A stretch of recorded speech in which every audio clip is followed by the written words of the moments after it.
كما جمعت بين الروح والنفس ظهيرا وباطنا يقظة ومناما واجعله يا ربي روحا لذاتي من جميع الوجوه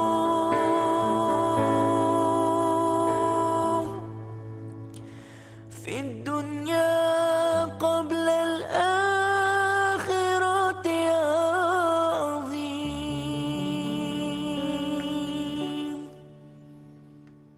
اللهم إني أسألك بنور وجه الله العظيم الذي ملأ أركان عرش الله العظيم وقامت به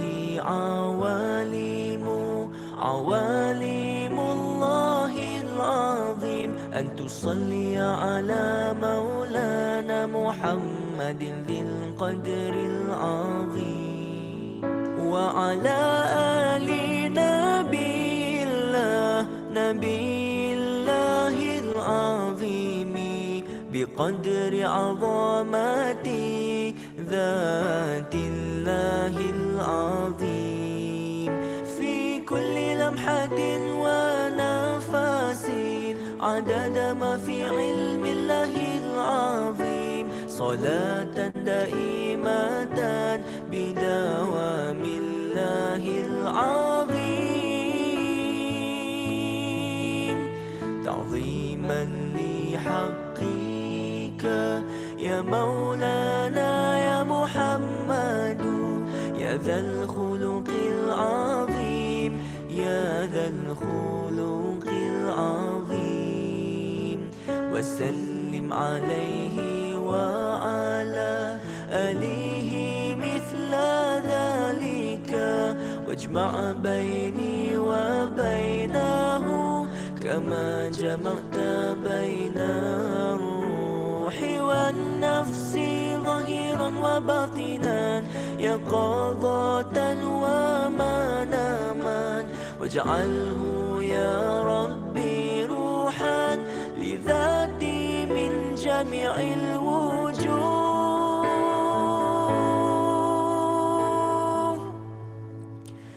في الدنيا قبل الآخرة يا عظيم. اللهم إني أسألك بنور وجه الله العظيم الذي ملأ أركان عرش الله العظيم وقامت به عوالم الله العظيم أن تصلي على مولانا محمد ذي القدر العظيم وعلى آل نبي الله العظيم بقدر عظمة ذات الله العظيم في كل لمحة ونفس عدد ما في علم الله العظيم صلاة دائمة بدوام الله العظيم تعظيما لحقك يا مولانا يا محمد يا ذا الخلق العظيم يا ذا الخلق العظيم وسلم عليه وعلى آله مثل ذلك واجمع بيني وبينه كما جمعت بين الروح والنفس ظهيرا وباطنا يقظة ومناما واجعله يا ربي روحا لذاتي من جميع الوجوه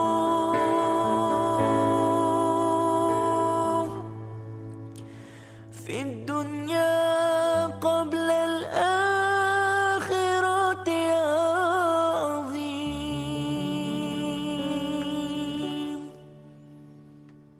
اللهم إني أسألك بنور وجه الله العظيم الذي ملأ أركان عرش الله العظيم وقامت به عوالم الله العظيم، أن تصلي على مولانا محمد ذي القدر العظيم وعلى آل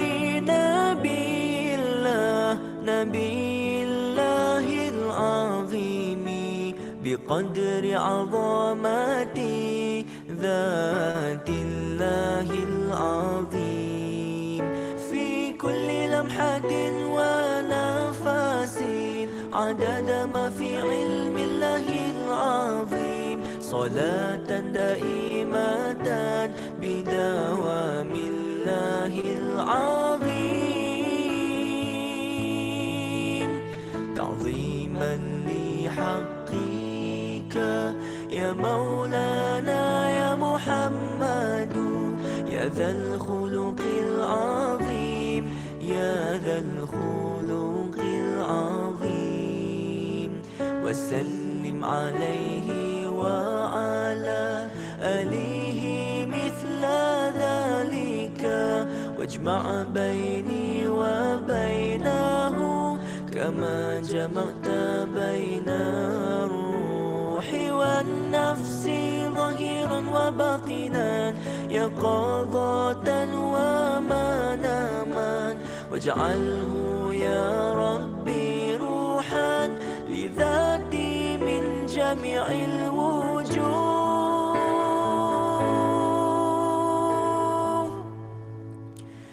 في الدنيا قبل الآخرة يا عظيم.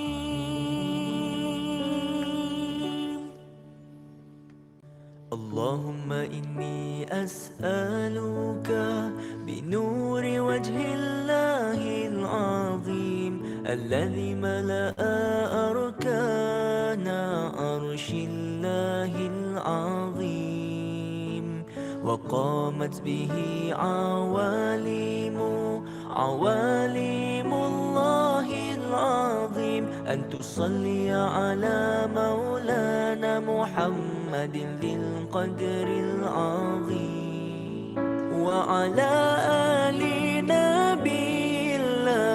نبي الله العظيم بقدر عظمة ذات الله العظيم، في كل لمحة ونفس عدد ما في علم الله العظيم، صلاة دائمة بدوام الله العظيم، تعظيما لحقك يا مولانا يا محمد، يا ذا الخلق العظيم، يا ذا الخلق العظيم، وسلم عليه وعلى آله مثل ذلك، واجمع بيني وبينه كما جمعت بين الروح والنفس ظهيرا وباطنا، يقظة ومناما، واجعله يا ربي روحا لذاتي من جميع الوجوه،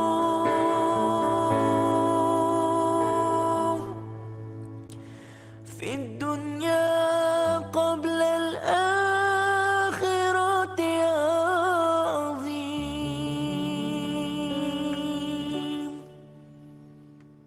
اللهم إني أسألك بنور وجه الله العظيم الذي ملأ أركان عرش الله العظيم وقامت به عوالم الله العظيم أن تصلي على مولانا محمد ذي القدر العظيم وعلى آل نبي الله العظيم بقدر عظمة ذات الله العظيم في كل لمحة ونفس عدد ما في علم الله العظيم صلاة دائمة بدوام الله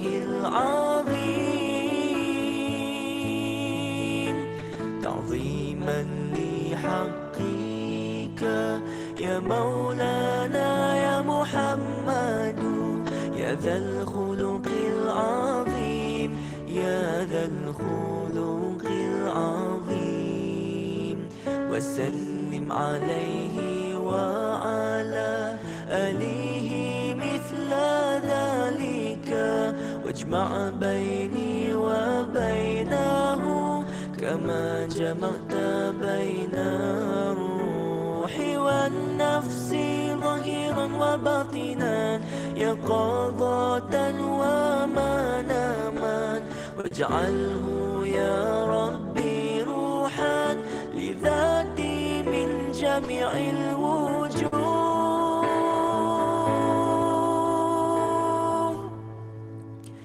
في الدنيا قبل الآخرة يا عظيم اللهم إني أسألك بنور وجه الله العظيم الذي ملأ أركان عرش الله العظيم وقامت به عوالم الله العظيم أن تصلي على مولانا محمد ذي القدر العظيم وعلى آل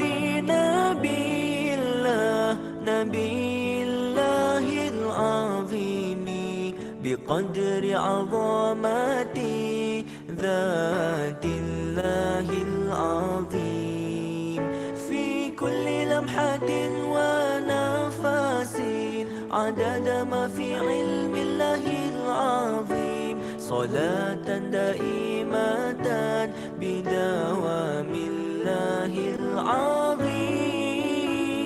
العظيم تعظيما لحقك يا مولانا يا محمد يا ذا الخلق العظيم يا ذا الخلق العظيم وسلم عليه وعلى آله مثل ذلك واجمع بيني وبينه كما جمعت بين الروح والنفس ظهيرا وباطنا يقظة ومناما واجعله يا ربي روحا لذاتي من جميع الوجوه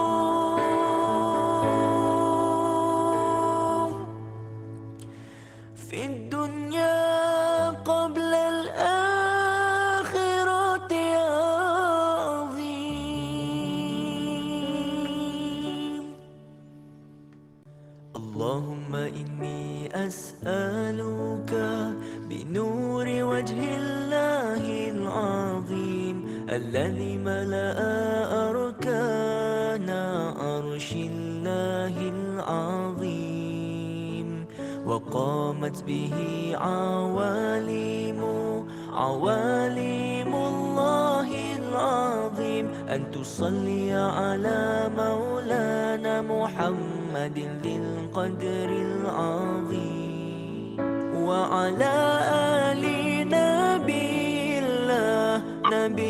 الله العظيم قدر عظمة ذات الله العظيم في كل لمحة ونفس عدد ما في علم الله العظيم صلاة دائمة بدوام الله العظيم.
Tak dengar ke Izwan?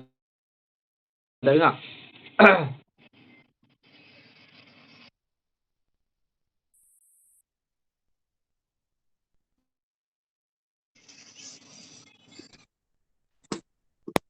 Nah, macam ni dengar tak? Kalau buka. Boleh dengar tak? Dengar. Okey, dengar jelas.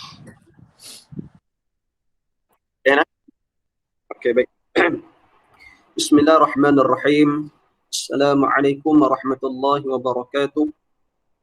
Astaghfirullahal azim alladzi la ilaha illa huwal hayyul qayyum atubu ilaih.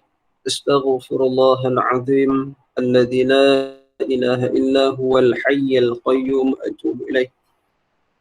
Astaghfirullahal azim alladzi la ilaha illa hu الحي القيوم أتوب إليه إلى حضرة النبي المصطفى رسول صلى الله عليه وسلم ولكافة الأنبياء المرسلين صلوات الله والسلام عليهم أجمعين وللصحابة والكرام والتابعين والتابعين بإحسان إلى يوم الدين من مشايخنا وإلى خصوصا إلى شيخنا الله يرحم الشيخ زكريا بن هدي وانبسار وأستاذ عبد الله أستاذ عبد المنان شاء لله لهم الفاتحة.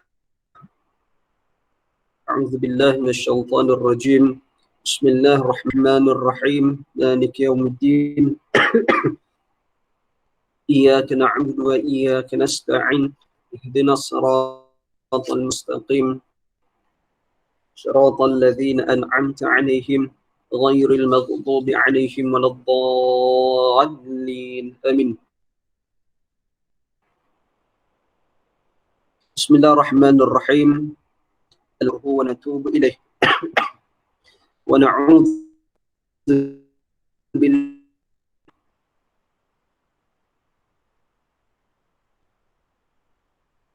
ومن سيئات يضلل فلا هادي له والصلاة والسلام على رسول الله وعلى أهله وصحبه ومن والاه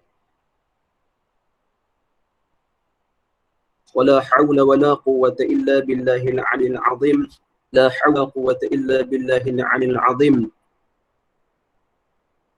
اللهم صل وسلم وبارك على سيدنا محمد الفاتح لما أغلق والقاتم لما سبق ناصر الحق بالحق الهادي إلى صراطك المستقيم صلى الله عليه وعلى آله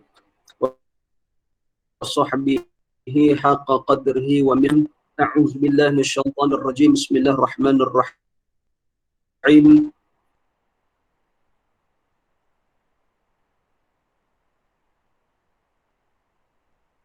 فاعلم أنه لا إله إلا الله. وقال النبي صلى الله عليه وسلم يريد الله به خيرات يفقه في الدين، أو كما قال النبي صلى الله عليه وسلم بالعلم وزين بالحلم وأبشرح لي صدري ويسر لي أمري واحلل عقدة من لساني يفقهوا قولي ولا حول ولا قوة إلا بالله العلي العظيم. Baik, alhamdulillah ma min a'zam min ni'am wa kafa bihima min ni'mah.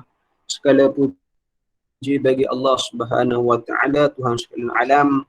Selawat dan alhamdulillah, syukur kepada Allah Subhanahu wa taala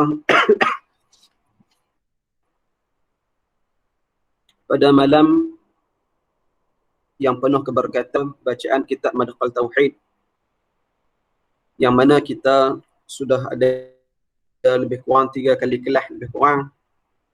Jadi kita akan baca Madkhal Tauhid ni. Nanti saudara Abdul Hadi, Ustaz Hadi, dia akan tunjukkanlah slide nanti insya-Allah. Jadi pada malam ni insya-Allah kita akan teruskan pembacaan kitab kita pada bab pada muka surat insya-Allah. Pada muka surat 8. Qala al-musannif rahimahullahu ta'ala wa nafa'ana fi 'ulufi wa nafa'ana bi'ulumi fi daril amin. Berkata musannif rahimahullahu ta'ala, pembahagian sifat-sifat yang wajib pada hak Allah Ta'ala. Baik. Jadi mungkin dalam ini ada yang baru masuk kelas pengajian sifat tauhid. Jadi insya-Allah saya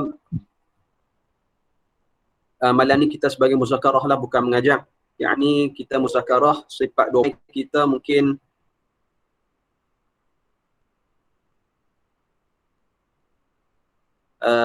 terlepas pandang ataupun tak ada nak pergi mengaji di masjid, ataupun kalau pergi mengaji sekalipun mungkinlah seorang yang layak untuk mengajak bab ni. Cuma kita nak muzakarah apa yang sudah saya belajar dengan guru-guru, antaranya pengarang kitab sendiri Syekh Zakaria bin Haji Wamsar, arwah Syekh Zakaria. Baik. Jadi sebagai muqaddimah insya-Allah kita nak buat sikit rumusan apa yang kita dah baca pada awal dahulu. Jadi insya-Allah kaedahnya awwaluddin ma'rifatullah. Yakni seawal-awal perkara dalam agama kena kenal Allah Subhanahu wa taala dulu. Bila cerita dah dulu berkaitan dengan 3 hukum. Berkaitan kenapa kena wajib untuk belajar ilmu tauhid, ilmu kalam, ilmu aqaidul iman ataupun ilmu sifat. Jadi banyaklah nama ilmu tauhid ni yang mana kita belajar sifat 20 tu lah. Baik. Jadi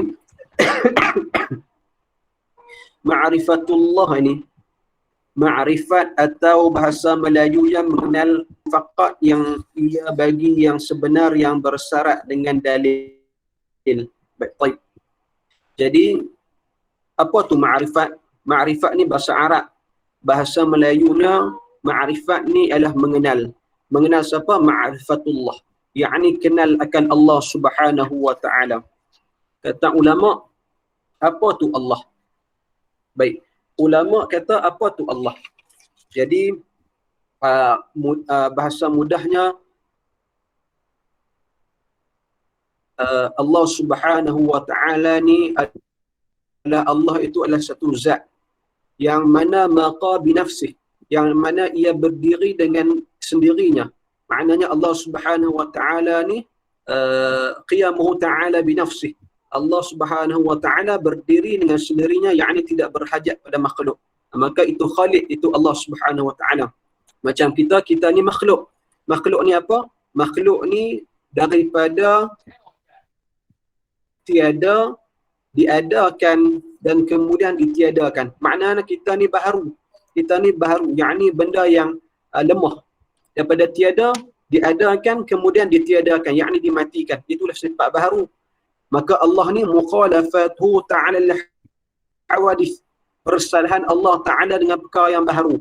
Maka selain Allah baharu. Jadi Allah itu Khaliq. Yakni Allah adalah satu zat yang mana mata binafsih, yakni berdiri dengan sendirinya, itu berhajat pada makhluk, maka Allah itu lemah. Jadi kita menafikan, kita tanzihkan Allah. Maka itu bukan Allah. Kalau Allah itu berhajat pada makhluk, maka ia bukan Allah. Baik. Allah yakni yang memiliki sifat kamalat. Zat yang memiliki sifat-sifat kamalat. Allah itu zat. Maka zat tersebut pada Allah itu ada sifat-sifat kamalat, yakni sifat-sifat kesempurnaan. Yang ni kita nak recap balik. Kita nak ulang balik pengajian kita insya-Allah. Yang mana Allah zat yang memiliki segala sifat kesempurnaan. Qudrah dia sempurna, iradah dia sempurna, ilmu dia sempurna, sama' dia sempurna, baqa semua sempurna.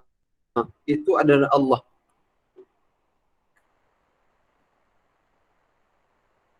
Baik.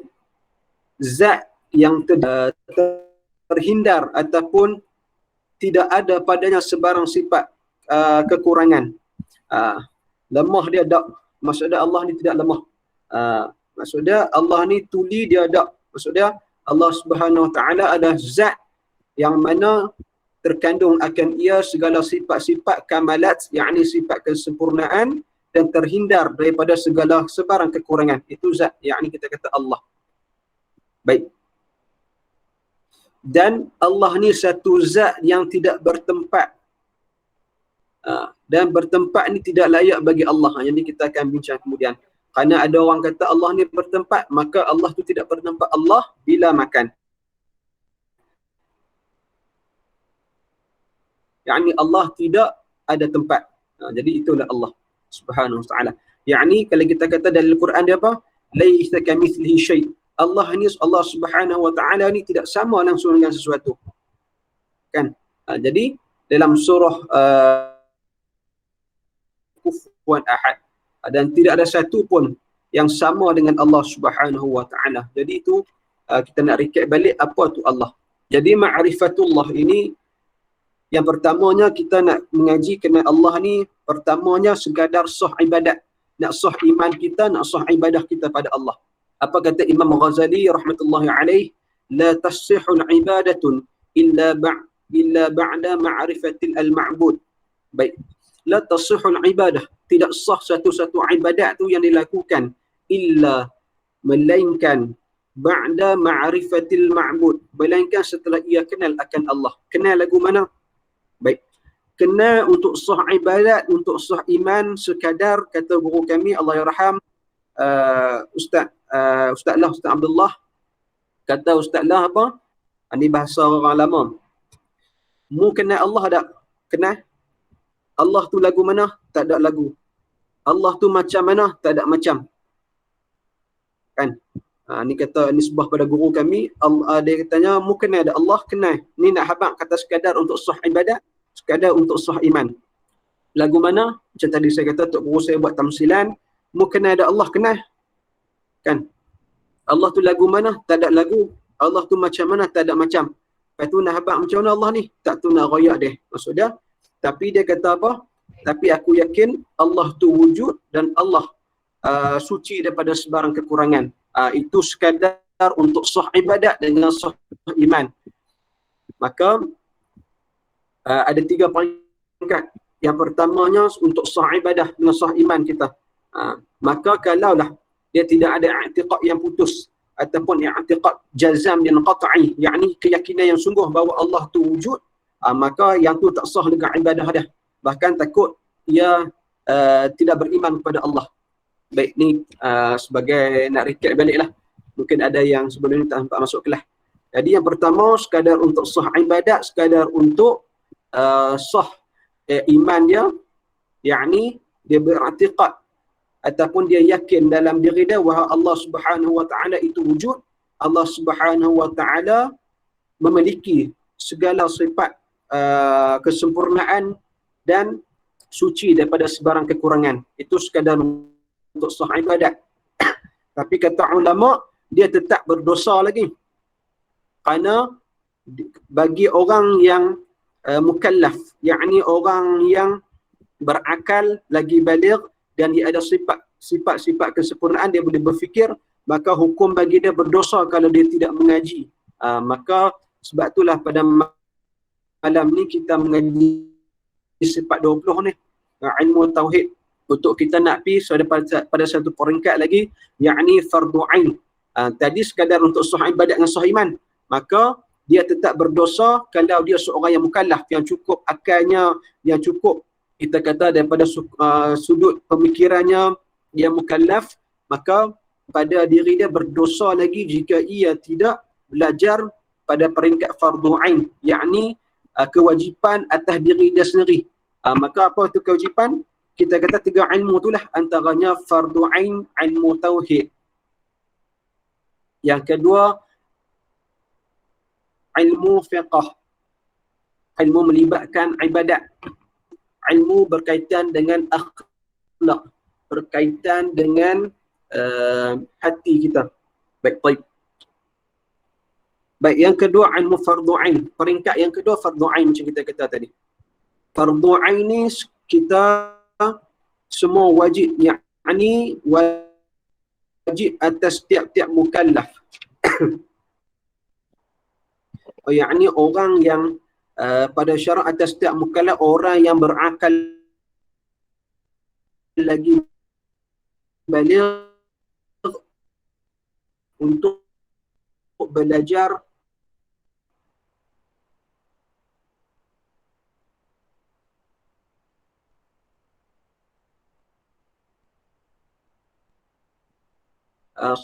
ilmu tauhid ni. Yakni kita kata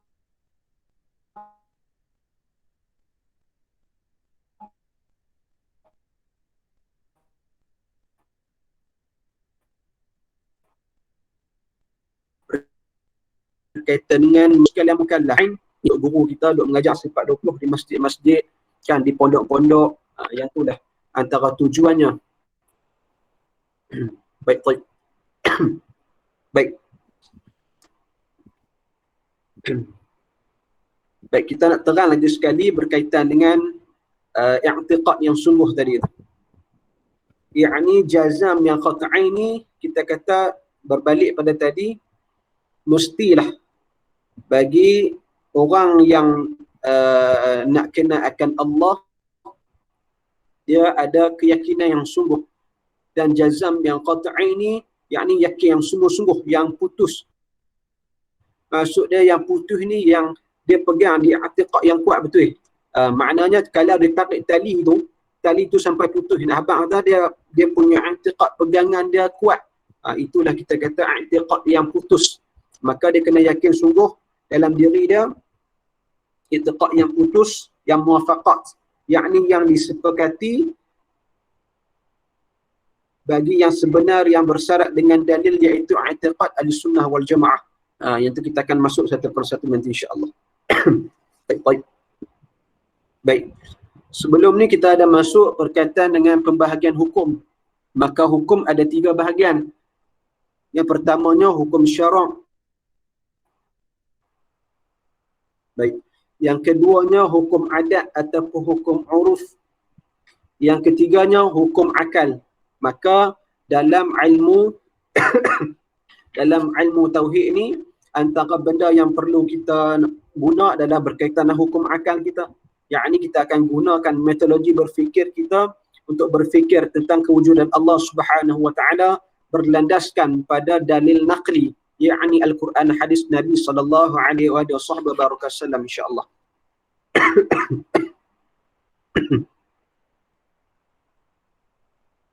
Baik. Baik, kita terang sikit berkaitan dengan hukum pembahagian 3 hukum tadilah, kita nak recap balik insya-Allah. Jadi 3 hukum tadi, yang pertamanya hukum syarak yang kita sudah maklum. Hukum syarak itu berkaitan dengan hukum taklifi. Hukum yang 5 tu. Maknanya kalau kita bahasanya, hukum syarak ini adalah nisbah hukum dengan bab hukum, maka ia merujuk pada nisbah. Maka hukum syarak ni ia merujuk pada nisbah hukum. Dalam hukum-hukum syarak ni contohnya, dia melibatkan 5 hukum taklifi tadi tu. Adanya wajib, adanya sunat, adanya harus, adanya makruh, dan adanya haram. Hukum berkaitan dengan hukum syarak tadi.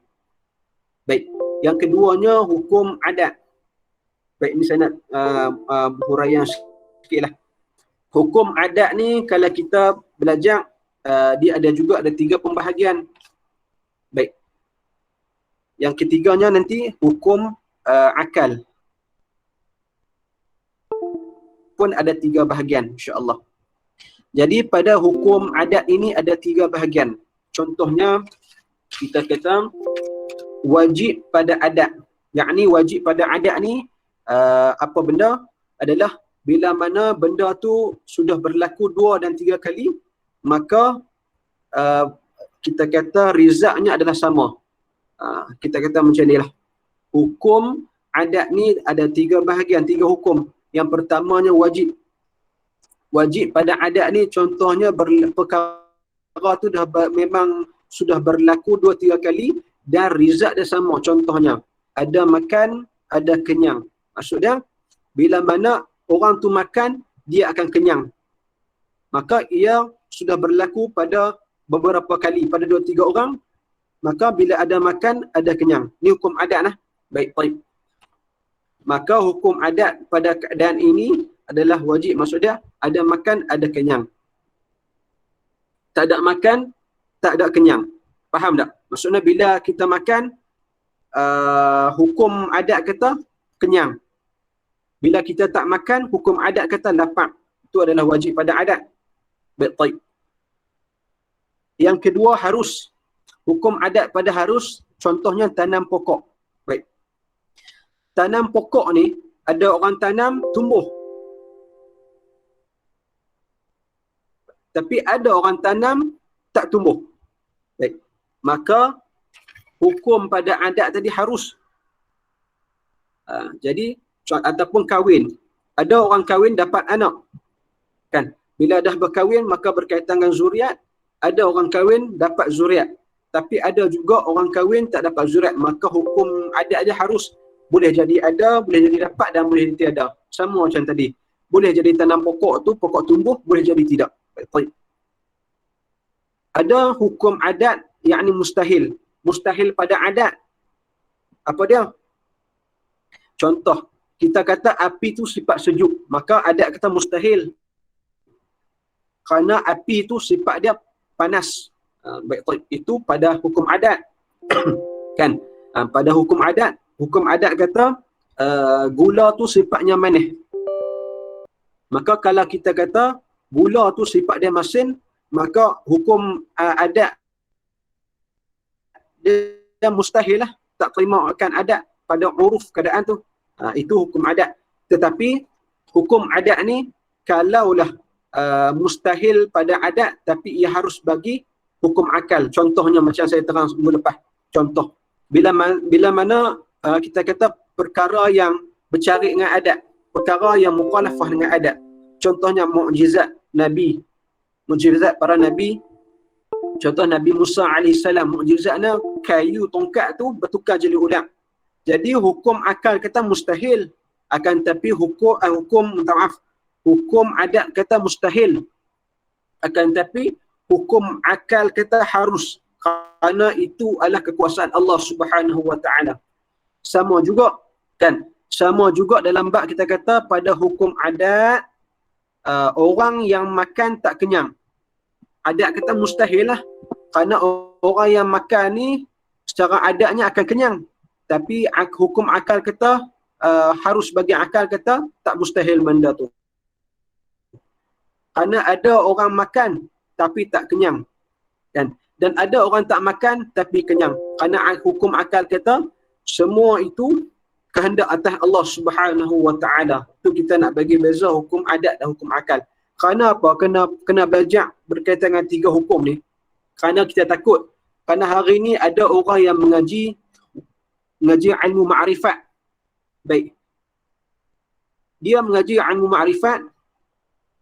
Bila sampai orang kata akal api tu sifat membakar, maka dia kata tak betul. Dia kata orang yang kata api tu sifat membakar, dia kata orang ni akidah dia masalah. Kerana apa? Kerana dia berpegang kepada hukum hakikat, yakni hukum berkaitan dengan hakikat. Adapun api tu sifat dia membakar, ia balik pada sifat adat tu. Kerana api memang sifat dia panas dan sifat membakar. Jadi sebab tu kita kena mengaji tiga Allahumma salli ala Sayyidina Muhammad. Kita kena mengaji, kena tahu berkaitan dengan hukum syariat tu apa, hukum adat tu apa, hukum akal tu apa. Kerana itu antara benda yang penting. Dan hukum akal ni adalah perkara yang penting yang kita akan guna dalam pengajian kita insya-Allah. Baik. Hukum akal ada 3. Baik. Hukum akal dalam ilmu tauhid ni ada 3. Yang pertama, hukum wajib. Wajib itu apa? Wajib artinya perkara yang tidak diterima oleh akal akan tiadanya. Baik. Kita terang sikit. Hukum yang kita nak mengaji ni berkaitan hukum akal. Hukum akal dalam ilmu tauhid ni ada 3 bahagian. Allahumma salli ala Muhammad. Yang pertamanya ertinya wajib. Wajib itu makna dia perkara yang tidak diterima oleh akal akan tiadanya. Maksud dia kita ni tak terima kalau kata orang kata sifat-sifat yang wajib pada hak Allah Ta'ala ni tak ada. Contohnya wujud. Kalaulah ada orang kata sifat wujud ni tak ada pada Allah Ta'ala, maka kita kata akalku tak terima. Kita menafikan perkara tersebut. Kerana wajib Allah Subhanahu Wa Ta'ala bersifat dengan sifat kesempurnaan ataupun 20 sifat yang wajib pada hak Allah Ta'ala tu. Jadi kalau kata, boleh tengok di skrin. Kalau kata maksud dia wajib pada akal ni apa? Perkara yang tidak diterima oleh akal akan tiadanya.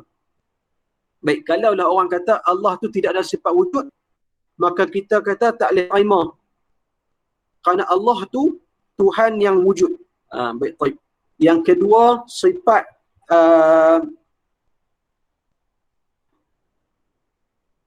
baik.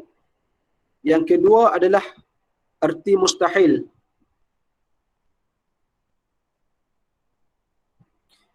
Baik. Mustahil ni apa? Perkara yang tidak diterima oleh akal akan adanya. Baik. Perkara yang tidak diterima oleh akal akan adanya. Adanya apa? Adanya sifat-sifat kekurangan pada Allah. Contoh, ada orang kata Allah ni tidak wujud. Kan? Allah tu lemah. Allah tu pekak. Allah tu kelu. Kan? Allah tu bisu. Maka kita kata mustahil. Maksudnya kita menolak. Tak terima oleh akal kita kalau ada sifat-sifat tersebut pada zat Allah Subhanahu Wa Ta'ala. Itu adalah mustahil. Baik. Yang ketiganya harus. Harus atau bahasa Arabnya jaizu. Artinya barang yang sah diterima pada akal. Yakni perkara yang boleh diterima oleh akal akan adanya. Yakni contohnya. Boleh jadi, kalau kita baca pada kitab tu, yakni barang itu boleh jadi ada dan boleh jadi tiada. Baik. Harus ni apa? Harus ni barang yang sah, yang diterima pada akal akan adanya dan tiadanya. Yakni contoh. Pada malam ini boleh jadi hujan dan boleh jadi tidak hujan. Kerana itu adalah harus bagi hak Allah Ta'ala. Baik. Jadi dalam permulaan yang wajib pada syara' atas kalam mukallaf, yakni kita kena kenal bahawa mengenal ia akan barang yang wajib pada zat Allah Ta'ala yang mustahil atasnya dan barang yang harus. Jadi kita dah tahu dah apa tu perkara yang wajib pada hak Allah Ta'ala, apa tu perkara yang mustahil pada Allah Ta'ala, dan apa itu perkara yang harus pada Allah Ta'ala. Baik, baik. Ni kita nak ulang saja. Kita dah sebelum ni kita dah masuk dah bab ni. Cuma mungkin kita nak sebut pada orang yang baru masuk dalam kelas ataupun baru bermula pengajian ilmu tauhid ni, insya-Allah. Baik, jadi kalau ada mungkin tak faham, yang mana mungkin yang baru lah, yang mana mungkin tak faham apa tu wajib pada hak Allah Ta'ala, apa tu mustahil ataupun apa tu harus pada hak Allah Ta'ala, boleh buat soalan. Jadi boleh tanya ataupun tulis pada tepi tu, insya-Allah.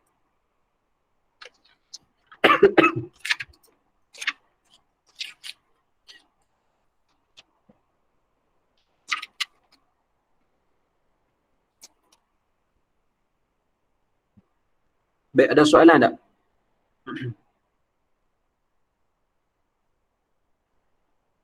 Kalau ada mungkin nak minta penjelasan balik ataupun nak minta pencerahan, jadi boleh sebut, insya-Allah. Sebab yang ni kita dah baca dah sebelum ni.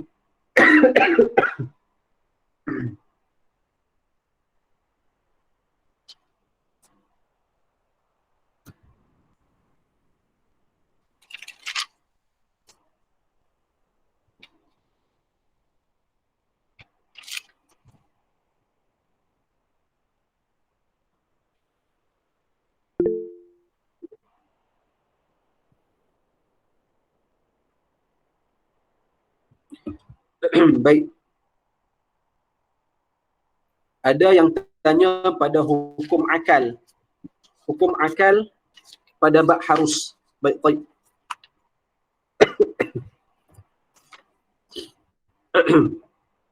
Baik. Hukum akal tadi kita terang terbahagi pada 3 bahagian.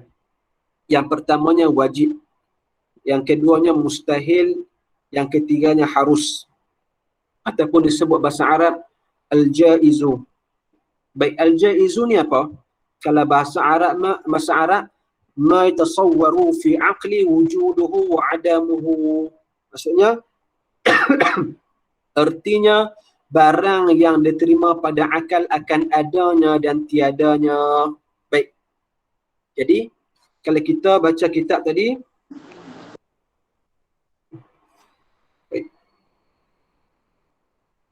baik. Harus barang yang sah pada akal, yakni perkara yang diterima oleh akal, akan adanya dan tiadanya. Tiadanya apa? Tiadanya perkara yang harus bagi Allah Ta'ala. Contohnya, kita harus ni adalah kita boleh terima oleh akal. Akan adanya dan tiadanya, contohnya, Allah Subhanahu Wa Ta'ala boleh jadi malam ni dia boleh turunkan hujan, dan boleh jadi dia tidak turunkan hujan. Yakni itu adalah harus bagi Allah Ta'ala. Ataupun kita kata hari ni berkaitan dengan sifat COVID ni lah, penyakit COVID.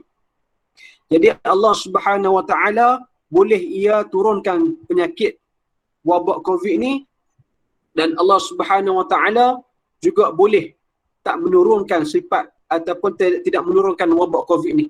Hak tu adalah sifat harus bagi Allah Ta'ala.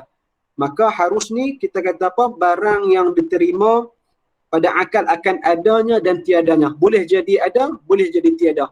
Maksudnya Allah Subhanahu Wa Ta'ala ni berhak atas Allah Subhanahu Wa Ta'ala ni boleh mengadakan sesuatu perkara dan boleh mentiadakan sesuatu perkara. Contohnya, pada malam ini, contoh kita kata, yang diibaratkan dalam kitab, pada malam ini kita kata boleh jadi hujan dan boleh jadi tidak hujan. Contoh, kita keluar rumah dan kita nampak orang Kedah kata pokok hujan, kan? Kita nampak alamat-alamat nak hujan, kan? Kita kata nak hujan ni, tapi perkara tersebut boleh jadi hujan dan boleh jadi tidak hujan.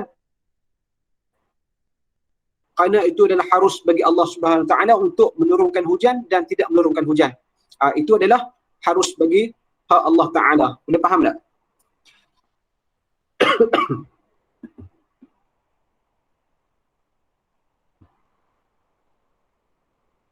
Dia faham tak? Baik, baik. Jadi itu adalah harus pada erti harus pada hak Allah Ta'ala. Baik, baik. Jadi kalau kata ada lagi yang mungkin tak apa nampak, nak buat soalan, boleh buat soalan. Jadi sebab kita, bab tauhid ni dia memang agak, kita kata mungkin agak struggle. Tapi insya-Allah kita cuba muzakarah, yakni kita tak mau cepat tapi kita nak bagi semua faham insya-Allah.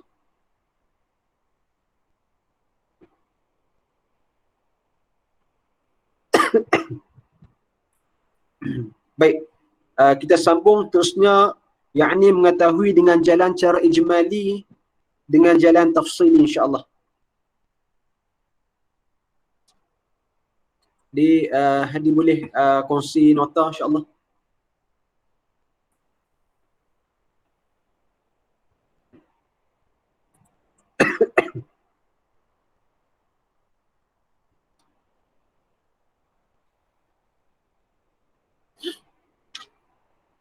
Kita pergi yang minggu lepas ni sikit. Baik. Qala al-musannif rahimallahu ta'ala, berkata musannif rahimallahu ta'ala, sifat-sifat yang wajib pada hak Allah Ta'ala. Bermula sifat-sifat yang wajib diketahui oleh tiap-tiap mukallaf, yakni orang yang berakal lagi baligh, sama ada lelaki atau perempuan, iaitu terbahagi kepada dua bahagian. Baik. Yang pertamanya, mengetahui dengan jalan, yakni cara ijmali, yakni ringkas. Iaitu bahawa beriktikad oleh seseorang dengan iktikad yang putus bahawasanya wajib bagi Allah Ta'ala bersifat dengan segala sifat kesempurnaan yang layak dengan keadaan ketuhanan. Baik, baik. Jadi nak kenal Allah Subhanahu wa Ta'ala ni ada dua jalan ataupun dua cara.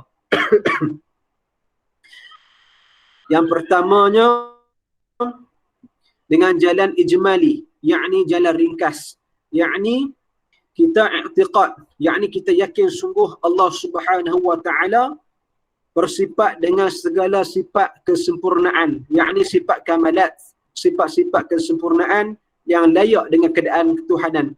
Yakni kita i'tiqad, kita yakin sungguh bahawa Allah Subhanahu wa Ta'ala ni zat yang memiliki segala sifat kesempurnaan. Itu sekadar untuk jalan ringkas ataupun jalan ijmali. Ada juga tutuk guru ataupun ustaz kita yang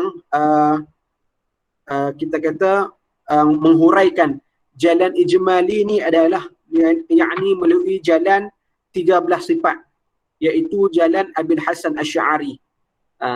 Itu pun ada huraian ulama. Cuma kita nak ambil mudah, jalan nak kenal Allah ni dua jalan. Yang pertamanya jalan ijmali, yakni jalan ringkas. Dengan apa? Dengan kita i'tiqad, kita jazam yang qat'i, kita yakin yang sungguh bahawa Allah Subhanahu wa Ta'ala ini adalah zat yang mana bersifat dengan segala sifat kesempurnaan. Itu pertama jalan ijmali, jalan ringkas. Yang mana kita baca tadi di awal tadi, untuk sah ibadat, untuk sah iman kita, yakni kita i'tiqad sungguh dalam hati kita bahawasanya Allah Subhanahu wa Ta'ala ni yakni zat yang mana bersifat dengan sifat kamalat, yakni sifat kesempurnaan. Baik. Adapun yang kedua, qala al-musannif rahimallahu ta'ala, mengetahui dengan jalan cara tafsili. Baik. Iaitu bahawa beriktikad oleh seorang dengan iktikad yang putus. Maka i'tiqad yang putus ni bukanlah i'tiqad tu tak kuat, yang boleh putus itu tak. Maknanya diceritakan oleh Syekh Zakaria, pengarang kitab, Allah yarham Syekh Zakaria, i'tiqad tu yakni pegangan yang kuat sungguh, sehingga kan contoh kita tarik tali, maka tali tu akan terputus kerana kuatnya kita tarik tali tu. Itulah pegangan yang kuat. I'tiqad yang putus tu lah kita kata pegangan yang kuat. Kita yakin sungguh dengan i'tiqad yang putus dengan dalil aqli dan dalil naqli. Baik. Jalan tafsili ni apa? Tafsili ini adalah yakni kita hurai satu persatu. Jalan tafsili ini jalan kita hurai satu persatu. Yang mana kita i'tiqad yang putus dengan dalil aqli. Yakni dalil akal tadi yang kita kata kita akan guna akal, dan dalil naqli, dalil Al-Quran dan hadis bahawasanya wajib bagi Allah Ta'ala bersifat ia dengan 20 sifat. Ni kita baru nak masuk sifat-sifat, 20 sifat yang wajib pada Allah Ta'ala. Dan ada ulama kata jalan tafsili ni adalah jalan kita hurai 20 sifat tu mengikut kaedah Abu Mansur Al-Maturidi. Jadi itu ada huraian juga. Jadi kita ambil faham bahawa jalan ijmali tadi jalan ringkas, yakni kita i'tiqad dengan putus, kita yakin sungguh Allah Subhanahu Wa Taala ni zat yang mana ada padanya sifat-sifat kesempurnaan. Tu jalan ijmali ringkas yang awal tadi. Adapun jalan tafsili ni kita i'tiqad yang putus, yakni kita yakin sungguh-sungguh, kita pegang dengan dalil aqli dan naqli bahawasanya wajib bagi Allah Ta'ala bersifat dengan 20 sifat. Maka jalan tafsili ini kita akan hurai satu persatu. Apa tu 20 sifat? 20 sifat itulah yang kita duk hafal, yang kita duk mengaji, yang kita duk dengar Raihan duk sebut tu kan. Allah wujud qidam baqa mukhalafatuhu lil hawadisi qiyamuhu bi nafsihi wahdaniyah sampai habis. Itulah 20 sifat yang tok-tok guru kita, yang ustaz-ustaz kita duk mengajar. Baik. Baik, kita baca sikit berkaitan dengan 20 sifat tu. Sifat apa? Yang pertama wujud. Wujud artinya ada. Baik, tadi kita dah baca dah tadi. Apa tu wajib pada akal? Yakni barang yang tidak diterima oleh akal akan tiadanya. Jadi kalaulah orang kata 20 sifat ni tak ada, maka kita kata tak boleh terima oleh akal. Aku tak terima. Kerana 20 sifat ni wajib ada pada hak Allah, pada zat Allah Ta'ala. Baik. Itu kita kata tadi. Apa tu erti wajib? Erti wajib iaitu barang yang tidak diterima, yakni perkara yang tidak diterima oleh akal akan tiadanya. Maka wajib kita kata, kalau ada orang kata 20 sifat ni tak ada pada hak Allah, kita kata mustahil. Kita tak boleh terima pada akal kita. Kerana 20 sifat ni ada pada hak Allah Subhanahu Wa Ta'ala. Wajib pada hak Allah Ta'ala. Baik. Wujud artinya ada, maka Allah tu wujud. Khidam artinya sedia. Baqa artinya kekal. Mukhalafatu ta'al hawadith artinya menyalahi atau bersalahan Allah Ta'ala dengan perkara yang baharu. Maknanya Allah ni tak sama langsung dengan baharu. Baharu ni siapa? Baharu ni kita. Al-hawadith, perkara yang baharu. Maka selain Allah, semua tu baharu makhluk. Baik. Yang kelima, qiyamuhu ta'ala binafsih. Berdiri Allah Ta'ala dengan sendirinya. Yakni Allah Subhanahu Wa Ta'ala tidak berhajat kepada makhluk. Wahdaniyah artinya esa ataupun satu. Qudrah artinya berkuasa. Iradah artinya berkehendak. Ilmu yakni mengetahui. Hayat ataupun hayyan artinya hidup. Seterusnya baqa. Baqa artinya kekal. Minta maaf ni saya scan mungkin boleh buat rotation tadi. Kita bacalah. Hayat yang sifat sebelah sama artinya mendengar. Basar artinya melihat. Kalam artinya berkata-kata. Maka kemudian disambung dengan nombor 14. Kaunuhu qadiran. Yakni keadaan Allah yang berkuasa. Kaunuhu muridan. Artinya keadaan yang Allah Subhanahu Wa Ta'ala yang berkehendak. Kaunuhu aliman. Artinya keadaannya, yakni keadaan Allah yang mengetahui. Kaunuhu hayyan. Artinya keadaannya yang hidup. Kaunuhu sami'an artinya keadaannya yakni Allah yang mendengar. Kaunuhu basiran artinya keadaannya yakni Allah yang melihat. 20 kaunuhu mutakalliman, artinya keadaannya yang berkata-kata. Maka 20 sifat ni ataupun 13. Kenapa kita kata 13? Baik, baik. Ni kita hurai sikitlah. Tadi kita ada sebut, ada ulama kata jalan ijmali, yakni jalan ringkas, yakni kita jalan ringkasnya berkaitan dengan 13 sifat. Maka 13 sifat ni adalah metod ataupun cara yang dibawa oleh Al-Imam Abul Hasan Asy'ari. Yang kita duk baca akidah sifat, kita kata akidah Ahlussunnah wal Jamaah, akidah Asy'ariyah wal Maturidiyah. Jadi Asy'ariyah Al-Imam Abul Hasan Asy'ari bawa 13 sifat. Kemudiannya ditambah oleh Abu Mansur Maturidi bermula pada sifat 14 sampai 20. Maka 7 sifat yang ditambah kemudian jadilah 20 sifat. Baik, baik. Boleh nampak tak? Ni kita hurai ringkas dulu. Boleh faham tak? Maka kalau ikut pada kaedah Al-Imam Abu Hasan Asy'ari ataupun kita kata akidah Asy'ariyah, ia bawa sampai sifat 13 tadi. Maka sampai sifat kalam. Sebab tu kalau kita tengok sifat nombor, kita kata nak bagi nampak di skrin tu, sifat 13 tu sama dengan sifat 20.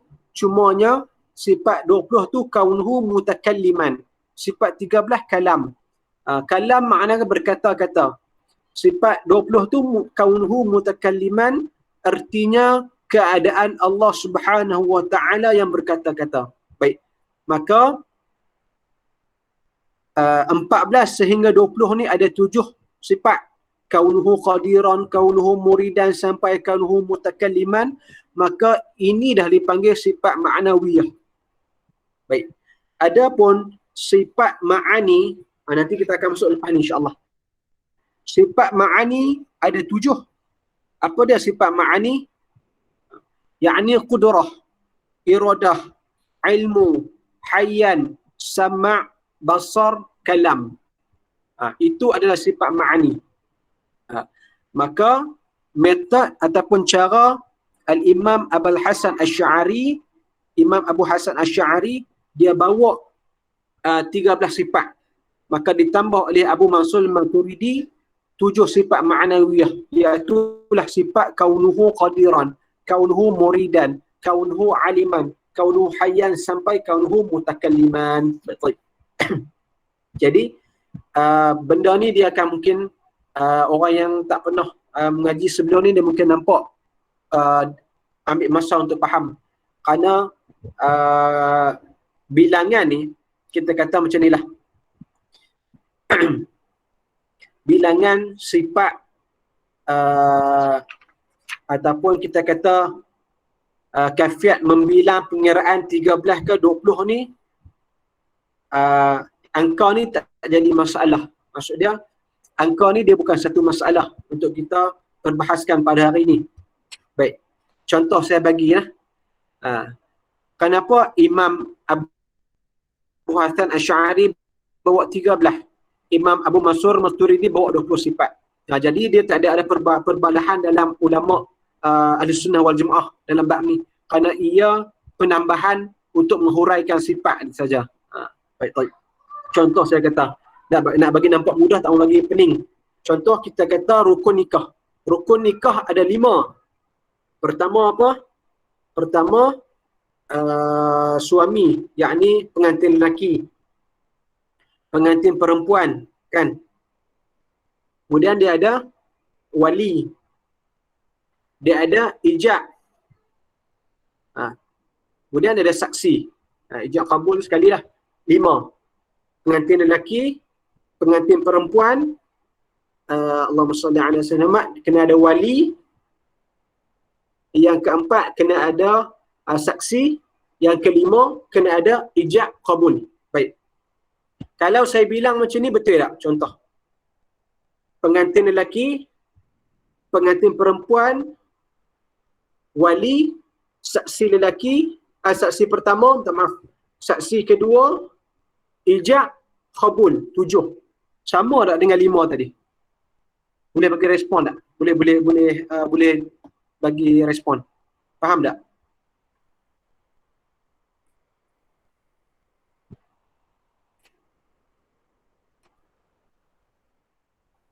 Faham tak maksud dia saya terang tadi?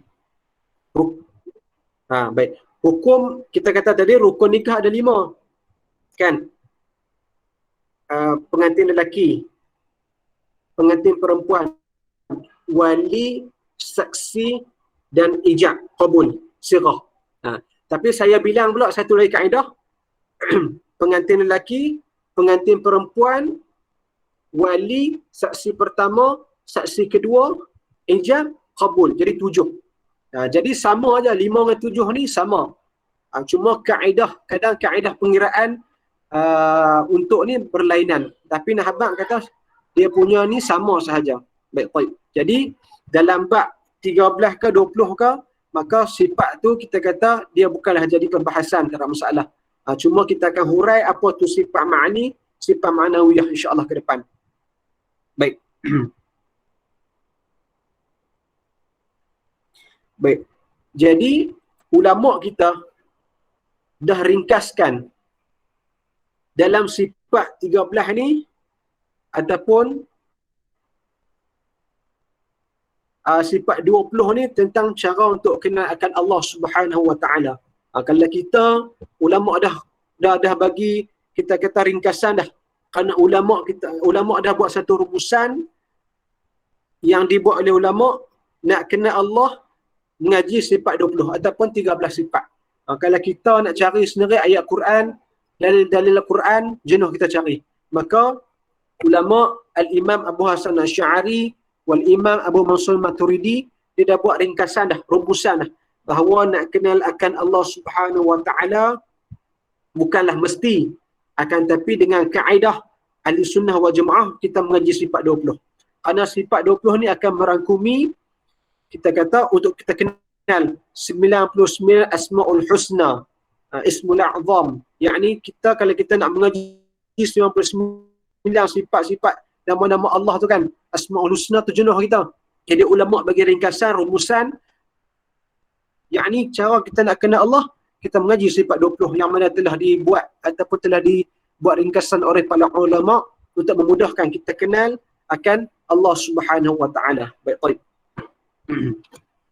Baik, kita masuk pada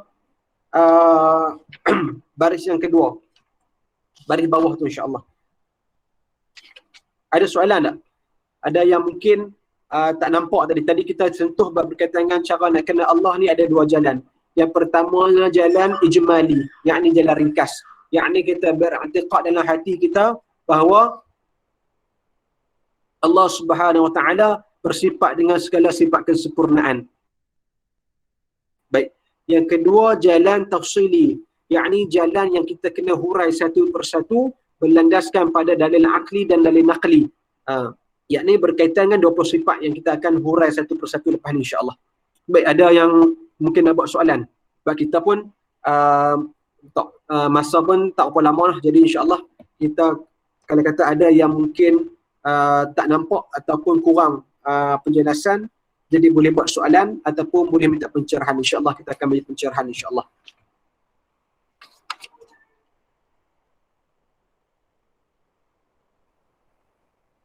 Kalau kata semua tak ada masalah, kita sambung pada pembahagian sifat-sifat yang wajib pada hak Allah Ta'ala. Yang ni dalam 20 sifat ni lah kita akan buat pecahan. Yang mana sifat nafsiyah, yang mana sifat salbiyah. Boleh tak? Ada soalan tak?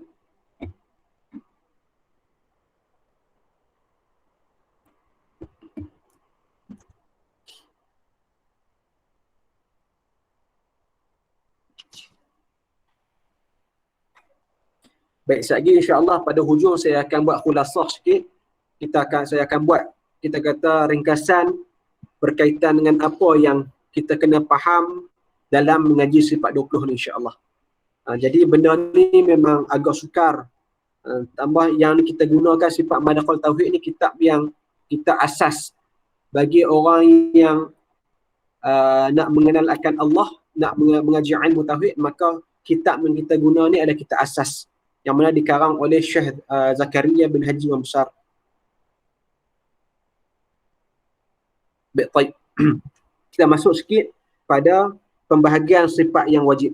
Qala al-musannif rahimallahu ta'ala wa nafa'ana bi'ulumi fid dharain.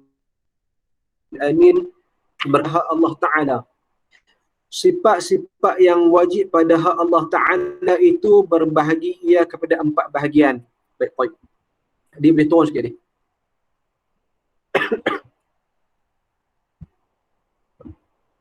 Baik. Pertamanya, sifat nafsiyah. Nafsiyah ni bahasa Arabnya nafsiyah ataupun dipanggil sifat nafsun. Yakni sifat diri, sifat zat Allah. Baik. Kita terang dah sebelum ni apa tu zat, apa tu sifat. Jadi kalaulah pada hak Allah, zat itu adalah Allah, maka sifat itu merujuk kepada 20 sifat ataupun sifat-sifat kesempurnaan pada hak Allah Ta'ala. Jadi saya buat contoh benang. Benang itu adalah zat. Benang tu zat. Maka sifat dia tu merujuk pada warna benang.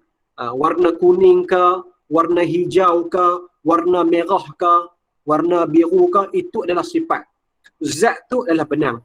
Jadi nak merujuk pada Allah, zat itu adalah Allah. Allah tu zat. Sebab tu kita kata tadi, kita baca awal tadi, zat tu apa? Maqa binafsi. Maksudnya zat yang berdiri dengan sendirinya. Jadi Allah tu adalah zat. Maka sifat tu yang kita mengaji. Sebab tu kita nak kenal Allah bukan kita kena kenal zat dah. Tak. Kita nak kenal Allah, kita kena melalui sifat. Contoh. Apa tu sifat nafsiyah? Kita baca dulu.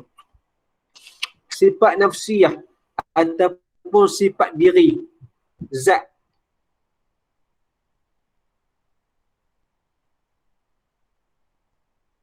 Iaitu sifat yang merujuk ataupun sifat yang didefinisikan kepada zat. Makna dibangsakan tu adalah sifat yang merujuk. Di bahasa kitab. Iaitu sifat yang dibangsakan kepada zat. Yakni sifat yang merujuk kepada zat. Artinya sifat diri yakni zat Allah Ta'ala macam kita kata tadi. Makna kata zat ni apa?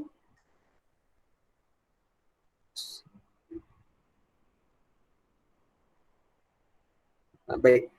Mana kata sifat nafsiyah ni apa? Sifat yakni sifat yang merujuk kepada zat Allah Ta'ala macam saya hurai tadi itulah. Maka sifat nafsiyah ni adalah sifat zat.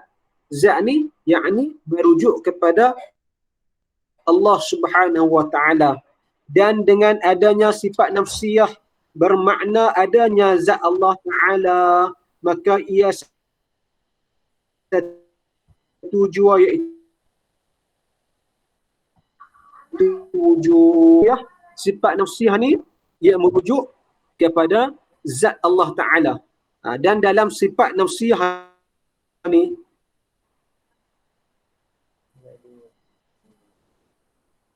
dalam huraian kita hurai 20 sifat tadi, sifat yang termasuk Subhanahu Wa Ta'ala gunakan sifat wujud dalam sifat nafsiyah, sifat pada zat Allah Ta'ala.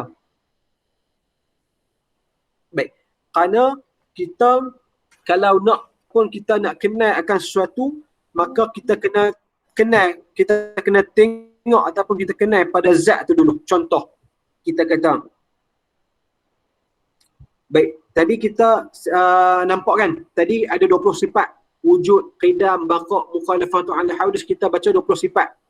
Maka 20 sifat ni dia ada pecah pada 4. Yang pertama sifat nafsiyah yang kita tengah baca ni. Apa tu sifat nafsiyah? Yang kita baca tadi, sifat yang dibangsakan yakni merujuk pada zat. Yakni sifat yang merujuk pada zat yakni Allah Subhanahu Wa Ta'ala.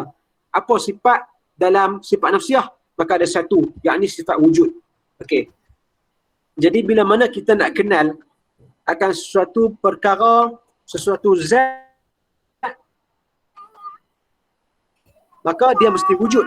Contohnya, kita nak kenal meja. Baik. Kita nak kenal meja, maka mesti kena ada meja tu dulu. Zat meja tu. Boleh faham tak? Maksudnya zat ni adalah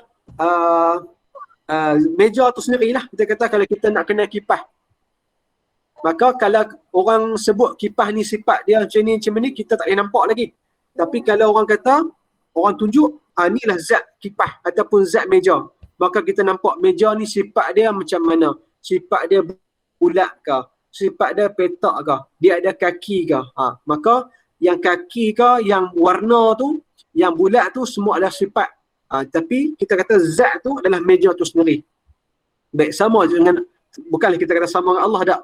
Cuma nak bagi tahu dalam kaedah ni sama. Bila kita nak kenal akan Allah, maka dia kena ada zat. Yakni kena ada Allah tu sendiri. Kerana Allah tu memang sifat dia wujud. Baik, baik. Jadi Allah tu memang wujud. Maka sifat dia macam mana? Sifat itulah. Yang pertama, pada zat tu wujud. Maka Allah itu satu zat yang memang wujud. Baik. Allah tu wujud. Baik. Boleh faham tak sifat nafsiyah? Malam ni kita baca sifat nafsiyah dulu. Salbiyah ni kita sambung ke depan. Tak takut pening. Boleh faham tak sifat nafsiyah tu? Yang ni sifat wujud.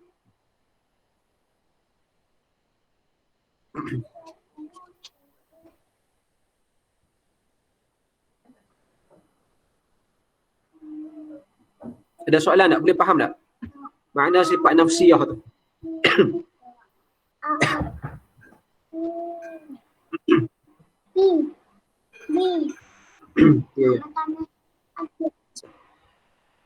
Baik. Kita bagi mudah lagi. Sifat nafsiyah ni sifat salbun, yakni sifat diri lah. Yakni ia merujuk pada sifat zat, kepada zat yakni Allah Subhanahu Wa Taala tu sendiri. Jadi nafsiyah ni sifat yang merujuk pada zat Allah. Jadi sifat yang ada dalam sifat yang terkandung dalam sifat nafsiyah ni adalah sifat wujud. Yakni wujud tu artinya ada. Jadi Allah Subhanahu Wa Taala itu wujud. Baik. Jadi maka kita kata pada sifat nafsiyah itu artinya sifat yang diri, yakni zat Allah Ta'ala, dan dengan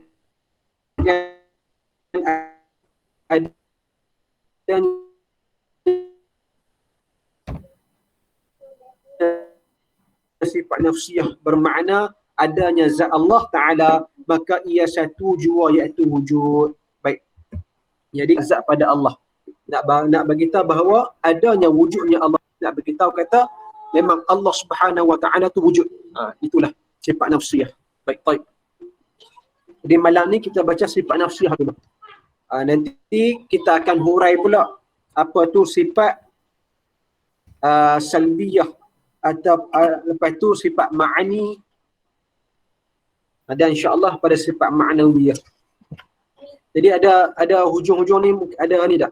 Kalau kata ada soalan atau penjelasan, kita minta buat soalan. Kalau tak ada, kita nak buat khulasah sikit, kita buat kata-kata rumusan.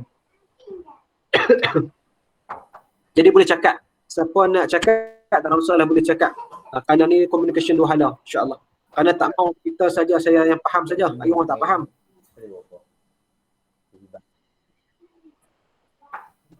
Tak jelas hantar kan, tak jelas.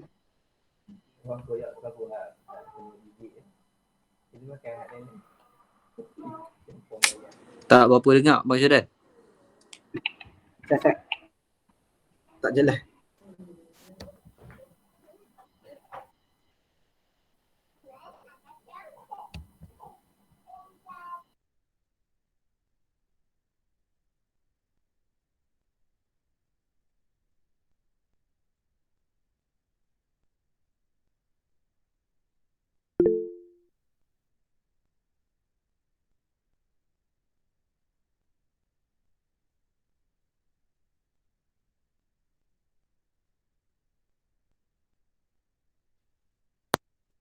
Dengar tak soalan Adi?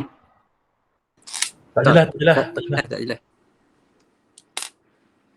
Oh, Syadam kalau ni boleh ulang balik sebab tak jelas ataupun tulis kalau atas ni.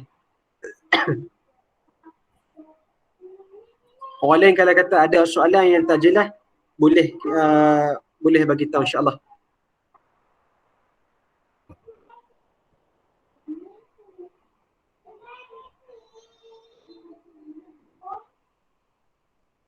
Nanti insya-Allah minggu depan kita akan masuk satu persatu lagi sifat-sifat yang lain.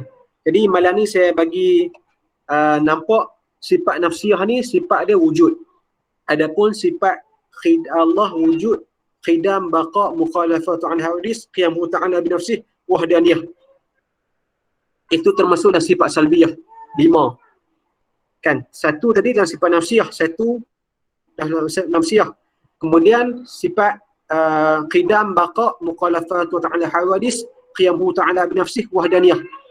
Ada 5 sifat lagi, maka masuk dalam sifat salbiyah. Tadi 5 campur 1 dalam sifat wujud dan nafsiyah jadi 6. Maka kemudian pada sifat qudrah, iradah, ilmu, hayan, sama', basar, 7 tu ia masuk dalam sifat ma'ani pula. Maka jumlah semua 1 tambah 5 tambah 7 jadi 13. Kemudian kaunuhu qadiran, kaunuhu muridan, kaunuhu aliman, hayan sampai mutakaliman 7 ia termasuk dalam sifat ma'nawiyah. Jadi 1 tambah 5 tambah 7 tambah 7 jumlah semuanya 20 sifat. Nanti hak tu kemudian kita akan cerita. Malam ni kita sempat berkaitan dengan sifat nafsi saja. Jadi kalau kata ada soalan boleh sebut insya-Allah. Kita pun tak mau panjangkan, tadi kita mula 10-20 insya-Allah. Ni kita nak habis dah sekali insya-Allah. Kita buat rumusan. Ada soalan tak? Kalau tak ada, kita nak buat rumusan insya-Allah.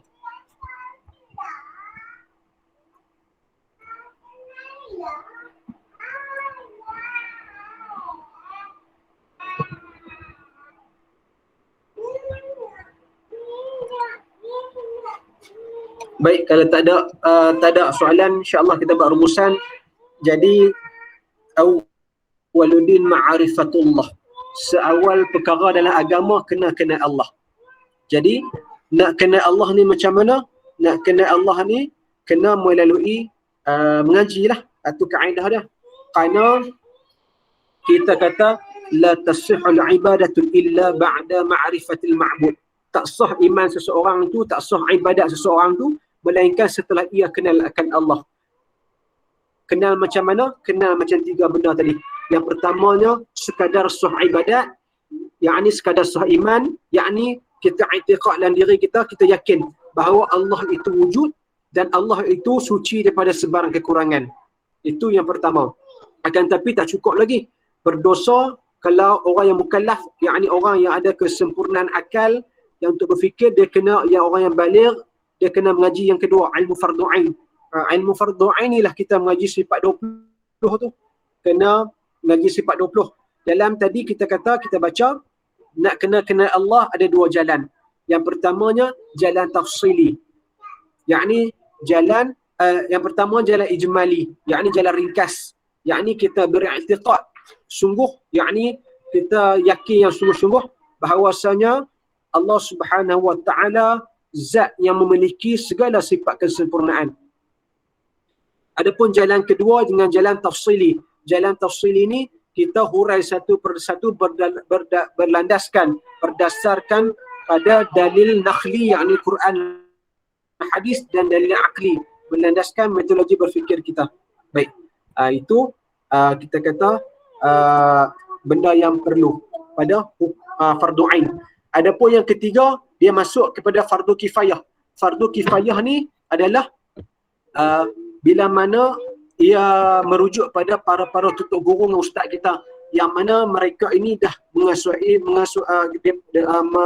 kita kata menguasai ilmu fardu ain berkaitan dengan sifat 20, berkaitan dengan ilmu, berkaitan dengan rukun-rukun iman. Maka jadi fardu kifayah bagi orang yang sudah belajar fardu ain ni dia memahami untuk mengajar pada orang lain. Jadi ada 3 peringkat. Jadi peringkat pertama insya-Allah kita sah dah. Yakni kita yakin dah bahawa Allah ni wujud, yang kita beriktikad Allah Subhanahu Wa Taala ni suci daripada sebarang kekurangan dan memiliki sifat kesempurnaan. Jadi sekarang kita nak pergi peringkat yang kedua, fardu ain. Kita nak mengaji sifat-sifat 20 ni melalui kita mengaji hari inilah berkaitan dengan kitab-kitab berkaitan dengan sifat-sifat 20 insya-Allah. Adapun yang fardu kifayah tu itu bukan bagi kita dah. Yang tu merujuk kepada para tutor guru, ustaz-ustaz. Yang mana untuk ajar kepada masyarakat dalam satu qaryah tu. Sebab tu dalam satu qaryah tu mesti ada orang yang mengajar sifat 20, mengajar ilmu tauhid tu. Baik. Jadi itu adalah ringkasan sedikit berkaitan dengan kenapa kita kena mengenal akan Allah Subhanahu Wa Taala. Baik. Ada soalan? Kalau tak ada soalan, insya-Allah kita akan tutup majlis. Insya-Allah kita tak mau lama. Kerana 1 jam tu cukup untuk kita bincangkan walaupun sikit kita faham, tapi sekurang kita lagi faham dulu. Kerana dalam bab ilmu tauhid ni biar sikit lambat tak apa, tapi kita nak bagi semua boleh faham. Baik. Minggu depan insya-Allah kita akan ulang balik sifat nafsiyah. Kemudian kita akan masuk sifat salbiyah, ma'ani dan ma'nawiyah insya-Allah. Jadi dia mungkin mudah dengan kita buat di whiteboard. InsyaAllah kita akan usahakan untuk ada whiteboard di belakang, mungkin kita akan tulis lah. Kita bagi nampak sikit insyaAllah. Jadi ada soalan? Kalau tak ada soalan, kita buka. Ada tak soalan? Hadi boleh faham ni insyaAllah? Alhamdulillah, insyaAllah faham. Faham Ustaz. Adalah. Ustaz, saya bukan ustaz. Cuma kita nak bagi muzakarah. Kita nak muzakarah sifat 20 ni, ilmu tauhid. Kalau kata tak ada soalan, insya-Allah kita akan tutup majlis kita. Ma asabaka min hasanatin fa min Allah. Apa yang baik itu semua datang pada Allah Subhanahu Wa Taala. Wa ma asabaka min sayyi'atin fa min nafsik. Yang buruk, yang lemah tu datang pada kelemahan manusia, yakni dari saya sendiri lah, dengan izin Allah Subhanahu Wa Taala. Jadi kita mohon pada Allah Subhanahu Wa Taala agar Allah ampun dan dosa kita dan Allah beri kefahaman. Kerana menuntut kenal Allah ni satu yang wajib, kan? Kaedah macam kita kata tadi, awwalul ma'rifatullah. Seawal perkara agama kena kenal Allah. Dan tidak sah ibadat dan iman kita, kita kata tidak sah ibadat dan iman selagi mana kita tidak kenal akan Allah.